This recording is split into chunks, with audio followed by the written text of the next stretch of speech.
Саламатсыздар урматтуу окуучулар. Бүгүнкү сабакта иштөө тартиби менен, башкача айтканда, сайт менен колдонуу эрежесин айта кетели. Силер эмне кыласыңар? Демек, эң биринчи эле силер мурунку сабакты кайталоо максатында тест деген менюну басасыңар дагы. Бул жерден ар бир тесттик суроого жооп бересиңер. Башкача айтканда, каалаган жерде мисалы ар бир суроого тиешелүү жообуңарды берип, акырында жыйынтыкты көрсөт десеңер, бул жака силердин бааңар чыгат берет. Демек, баа чыккандан кийин электрондук журнал дегенди басасыңар дагы, силер мынакей бул жерден ар бириңер өзүңөрдүн фамилияңардын тушуна ушул тест деген жерге бааңарды коюп чыгасыңар. Мисалы, биринчи кайсы Карина канча балл алды? Демек, ошол жерге бааңарды коесуңар.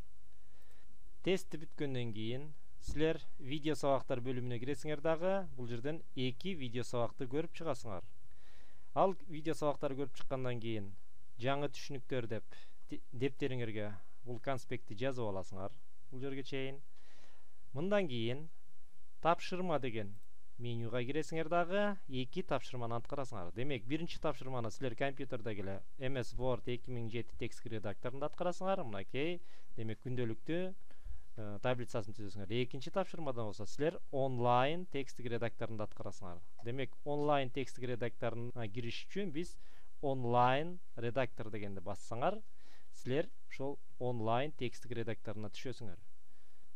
Жана акырында ошол аткарылган тапшырмалар үчүн мугалим баа коюп берет. Ошол бааңарды силер кайрадан электрондук журналга барасыңар дагы, түшүрүп чыгасыңар дагы, жыйынтык баасын аласыңар.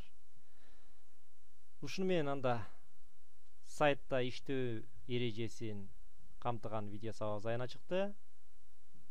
Сабактан көрүшкөнчө саламатта калгыла.